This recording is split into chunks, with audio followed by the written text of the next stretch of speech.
Bhagwangola ICDS কেন্দ্রে শিশুদের পাতে নিম্নমানের খাবার দেওয়ার অভিযোগকে কেন্দ্র করে ধুন্ধুমার কাণ্ড। শনিবার সকালে ভগবানগোলা থানার কূপকান্দি এলাকার 5080 নম্বর আইসিডিএস সেন্টারের সামনে বিক্ষোভে ফেটে পড়ল ক্ষুব্ধ অভিভাবকরা। তাদের নিশানায় কেন্দ্রের দায়িত্বপ্রাপ্ত কর্মী। অভিভাবকদের অভিযোগ, দীর্ঘদিন ধরেই এই যে কেন্দ্রে রয়েছে সেখানে শিশুদেরকে অতি নিম্নমানের খাবার দেওয়া হচ্ছে। পাশাপাশি কিন্তু বলা হচ্ছে অস্বাস্থ্যকর পরিবেশে পরিবেশন করা হয় সেই মিড ডে মিলের খাবার। এক ক্ষুদ্র অভিভাবক বলেন, আমাদের বাচ্চাদের যে খাবার দেওয়া হয় তা অতি নিম্নমানের। এই খাবার খাওয়ার ফলে কিন্তু বাচ্চারা অসুস্থ হয়ে পড়ে। অভিভাবকদের দাবি, এই বিষয়ে একাধিকবার কিন্তু মৌখিকভাবে অভিযোগ জানানো হলে পারেও কিন্তু সেন্টারের কর্মী বা প্রশাসনের কেউ কোনো কর্ণপাত করেনি।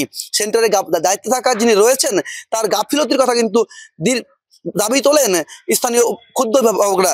পাশাপাশি কিন্তু সকাল থেকে কেন্দ্রের সামনে কিন্তু অভিভাবকদের বিক্ষোভ তীব্র আকার নেয়। ঘটনার খবর পেয়ে ঘটনাস্থলে এসে পৌঁছয় ভগবানগোলা থানা পুলিশ এবং ক্ষুদ্র অভিভাবকদেরকে বুঝিয়ে তাদেরকে পরিবেশ শান্ত করে বলে জানা গিয়েছে এলাকা সূত্রে।